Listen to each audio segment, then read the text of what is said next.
Hey everybody, Ryan here at eTrailer. Today on our 2013 Honda Fit, we're going to be taking a look at and showing you how to install the Roadmaster Invisibrake supplemental braking system. There's going to be a total of 5 main components needed to flat tow your Honda down the road behind your motorhome. And the first one is going to be your base plate. What that's going to do is provide us with a solid and reliable connection point. That way we can hook our tow bar up to it. That tow bar is going to be your second component. And what that's going to do is be the physical link that actually connects the front of your Fit to the back of your motorhome. The third main component is going to be safety cables, and these are pretty straightforward. You know, these are there in the event of an unlikely disconnect. These are going to keep everything paired together. The fourth main component is going to be your tow bar wiring, and what that's going to do is transfer lighting functions from the back of your motorhome to the back of your Honda, keeping you safe and legal. And last but not least, the fifth main component is going to be your braking system. And what that's going to do is hit the brakes in your Honda whenever you apply the brakes in your motorhome, helping bring you to a more predictable and complete stop. So braking system is a very important component, and you definitely want to spend a little bit of time doing some research and figuring out which one is going to be best for your particular situation. So I figured it'd be a good idea just to kind of run through a few different scenarios, one that may be relatable to you. That way you can make sure you actually get what you need and make sure that this is the right braking system for you. So Invisibrake is a great system. They work really well, very reliable, and they're going to be a permanent type system. All right, so they're going to stay with the vehicle, and one of the great things about that is the setup is going to be extremely easy. So really the only thing you're going to have to do when you're ready to hook up is just connect this tether and this little wire. So really straightforward. You know, when it comes to a braking system, you're going to want something that you can rely on. Invisibrake is that. And one of the cool things about it is it's going to be compatible with just about every type of motorhome. Okay, so whether your motorhome has air brakes, your classic hydraulic brakes, big, large, everything in between. And today we have a good example of that. You know, we actually have a Sprinter van that's been converted to a motorhome. So it'll work with just about anything. Your other choice would be a portable type braking system. All right, so that's one that requires a little more setup. Every time you put it in and take it out, really not too bad, but that'd be a good choice for those of you that you know, don't do a ton of flat towing or change your vehicles a lot, something like that. If that's one that kind of interests you more, one of my favorites is the Brake Buddy Select 3. Really small, compact, and easy to use and figure out. Something that is cool about this system as well is the fact that your main operating unit, the brain of the system more or less, is going to be mounted inside of the vehicle. All right, so you know it's going to be protected from the elements, and you know, just be out of the weather. Everything when it's outside tends to get beat up pretty quick, especially, you know, when you have some electrical things going on and everything else. So it gives you a little peace of mind knowing this is out of the weather. And what you're also going to be able to do is adjust your brake pressure, so how much, you know, braking power is applied in your towed vehicle. So for example, you know, even though we have a pretty small and light car, we have a pretty small and you know, light duty type motorhome. So in this case, we'll probably dial our knob up and increase the braking pressure in here. That way it'll hit the brake harder in our Honda and help slow it down a little bit quicker. That way our smaller motorhome isn't struggling. On the same note, let's say if you've got a big old motorhome, you know, something that has some air brakes or something like that, very powerful, you know, you don't need a ton of braking pressure. That can probably handle this small vehicle almost on its own. So if that's your case, you can always turn that down to the bare minimum. And by doing that, you know, you're going to be compliant with all the state and local regulations whenever you're flat towing, and stay safe. So now if we move up here in the motorhome, what's going to happen is whenever we're all hooked up and you hit the brakes in your motorhome, the brakes are going to be applied in the Honda. All right, and something that is pretty nice, we're going to have an indicator light there. So let's say when I hit the brake, if that brake pedal moves in the Honda, that light's going to light up. So you can see it's responsive. You know, it's almost directly in comparison to when I'm pushing the brake in the motorhome. There'll also be a buzzer in there too. So let's say if the brake pedal in the towed vehicle gets stuck and you're not really paying attention to the light, you know, after a while this thing will start buzzing at you and give you an audible alert as well. So kind of just a backup as well. So nice touch, and one that I could see, you know, myself kind of using it and keeping an eye on whenever I'm flat towing down the road. So at the end of the day, a very solid choice as far as a braking system goes. You know, I've had quite a bit of experience with them, and they work. There's something you can count on once you get it installed. You know it's there, and really shouldn't give you a whole lot of issues or fits when it comes to maintaining them or anything like that. And especially, you know, with the smaller motorhome, perfect solution to your issues, and anything in between. Even a huge motorhome, still gonna get the job done. Now, as far as the installation goes, not gonna lie, it's relatively involved. You know, the good news is though, it's something you're gonna have to do one time, and then you're done, it's in place, you can forget about it, you know. So as long as you take your time, maybe set aside a whole day over the weekend, give you plenty of time, you should be able to get it done at home. Speaking of which, let's go ahead and do that together now. To begin our installation, we're going to be starting here at the front of our Honda. Now, clearly we have the front end taken apart, and that's because we're doing this at the same time that we did our base plate, which I definitely suggest doing. Gives you a lot more room. With that said though, don't absolutely have to do it like this. I just wanted to mention that. But first thing that we're going to do is mount up our breakaway switch, which is this component here. In our case, I simply just screwed it down to this bracket that's holding on our wiring. So I just use a self-tapper to do that. And then we're going to take this wire here. It has this end. The other end of it will just be a cut off end of the wire, if that makes sense. But we're going to take this and start to route everything. So here's our breakaway switch wire and our other wire. If you take your harness, one of the harnesses will have an end like this. This plugs into the breakaway switch. You just plug those two together. And then we're going to start to run these wires up into the engine compartment. So this wire, as well as our breakaway switch wire, will run. It'll come up through here. And once we have it up through there, it'll kind of come out just behind our headlight. Here's where our breakaway switch wire runs. And this actually goes up kind of behind our fender, up through this area. We'll just sit tight on that right now. We'll come back to that here in a little bit. Our other wire is this right here. This one runs kind of up and over and back through here. So there's that factory grommet.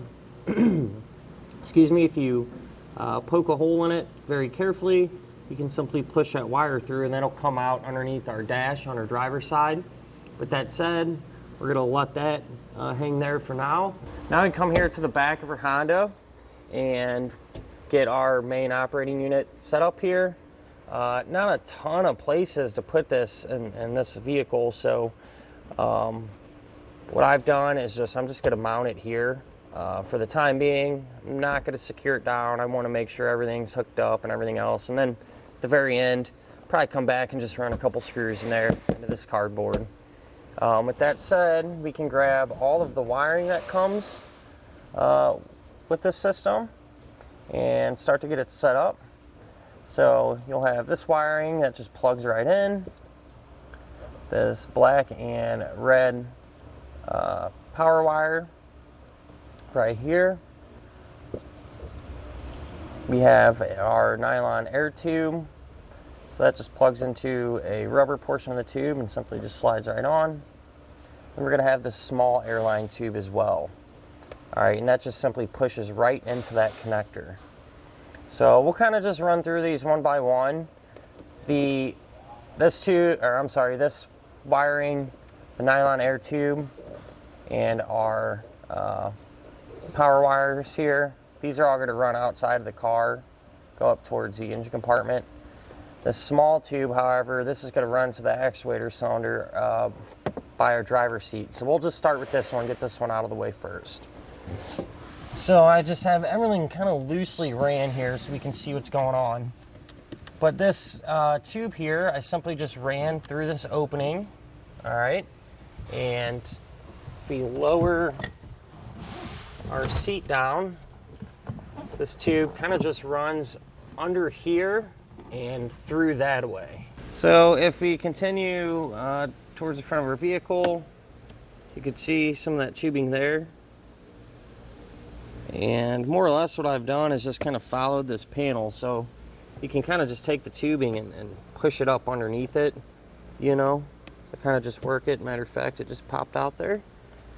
So you get the idea. You just continue to run it straight up along through here.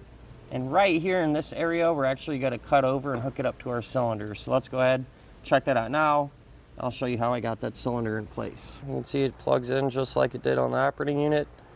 Then with the cylinder, simply just use a clamp, drilled it to this cover here. When you do this, you want to make sure that, you know, it'll clear your seat when you move your seat back and forth, which this does. And this will keep this secure enough. And now we can move on. We'll show you how we hooked up the cable and everything else that goes to the brake pedal itself that comes off of the cylinder. Here on our driver's side floorboard, if you peel up the carpet, this is that cable that comes off of our cylinder. All right, and I simply just, you know, from underneath the driver's seat, you just push it under the carpet and route it up here. So the end of the cable here is going to go around a pulley and get connected to your brake pedal arm. And so you simply clamp this bracket around the brake pedal arm. I like to go about halfway up just because it's nice and flat. It still gives us good leverage, but it's not going to be in our way. All right, so you clamp that around the arm. Take your pulley, put that in line with it, and you simply screw it to your firewall. Make sure there's nothing behind there. All right, so we were clear, a little close to some things, but in the clear, so pay attention to that. And then we can help set the initial tension of the cable with this anchor here. All right, so you're gonna kind of pull the slack out of it and anchor it down. And then to set the slack on the cable, you know, you're gonna have these two jam nuts, and you can loosen this one up and the one behind it. And that portion's threaded, and that can allow you to make the cable tighter or looser. And you want it to be relatively tight, but not too much. If you push out on that cable, you want about half of that ball to come out of the socket there. So now that we covered the small air tube that goes up to our cylinder, moving back here to our main operating unit, we still have all of our other wires in our nylon air tube. So let's go ahead and tackle those now. These I simply ran to the bottom side of our vehicle. So there's actually a factory rubber grommet right there that I just poked a hole in and pushed all those wires down to the underside of our vehicle. So now underneath of our vehicle, here's where all of our wires and tubing came out through that grommet. And I simply just routed it along through here. And at this point, I put on some some wire loom around everything just to help keep it protected. So all that wiring and stuff is in here. And then right here in the bottom of our frame rail, there is an opening there. There may be a rubber grommet in there like this. You pop that out. And I simply fed everything through our frame rail. That way it's protected and, you know, out of the elements and everything else. There's another grommet here. I popped that out to get all of our wiring back out of the frame rail, and it's all enclosed in this wire loom here. And from there, just ran it up and then behind our wheel well liner. So if you just run it behind your wheel well liner, eventually it's going to come out into the engine compartment. So now here in the engine compartment, this is where our wiring came up, and we'll focus on the red and black wire first. Red wire, you're simply going to attach to the provided fuse holder using a butt connector. Make sure the fuse is not installed. You do that at the very end when everything is hooked up. crimp on a ring terminal and put this to the positive side of your battery. The black wire is just a ground. Now, I was about a foot short on wire from where I really wanted to do this, so all I did was extend that wire another foot. You can ground this anywhere to the body of our vehicle, but I wanted to utilize this factory ground right here.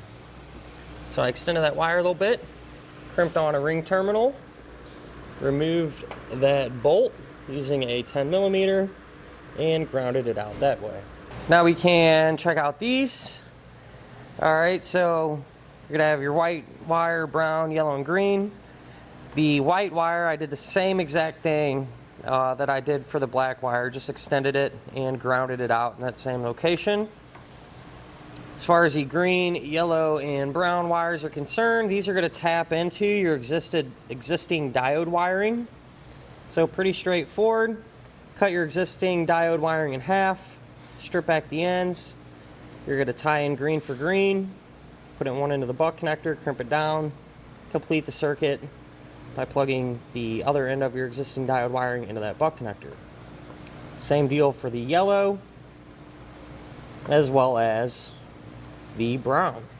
This wire right here, this is the one that we already went over earlier. This is the one that goes to our breakaway switch. So this is where it ends up. So we already got that covered there.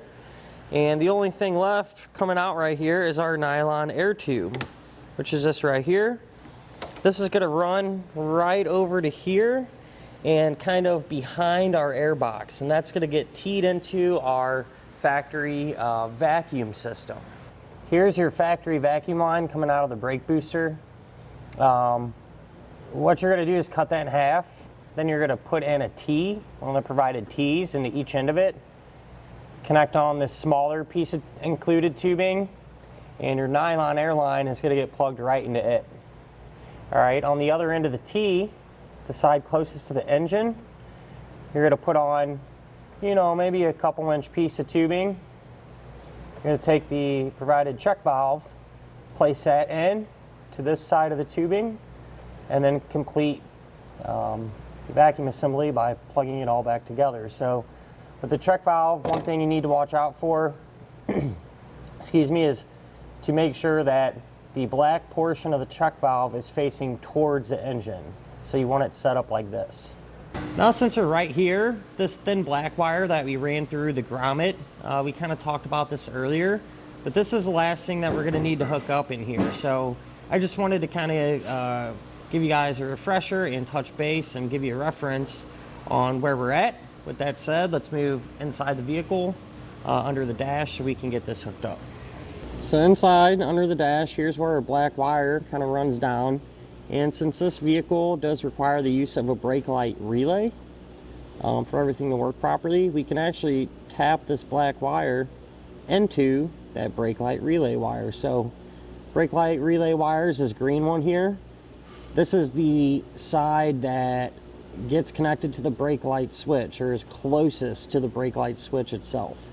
And this is the side that you want to tap your black wire into. So instead of cutting everything and using butt connectors, I simply just use a quick splice to connect these two wires together. Next, we can move inside of the motorhome, and we got to wire up our indicator light and the little buzzer that goes with it. So that's what it looks like. All you're simply going to do is find an appropriate spot where you want to mount it. Generally speaking, somewhere in this area where you can easily see it. Make sure there's nothing behind there, of course, when you drill into it, but you're going to drill the hole to the appropriate size, put on your sticker, push the wires through from your indicator light, as well as the little buzzer that comes with it, and then we can hook it up. So underneath the dash here, you can see the speaker wire, or the buzzer wires, and the indicator light wires. I simply twisted them two together, so red to red, white to white. White to ground, so I just took a length of wire, used a butt connector to put it to it, and I grounded that out to the body of our vehicle. Now, as far as the red wires are concerned, those you're going to attach to the large bundle of black wire that comes with the kit.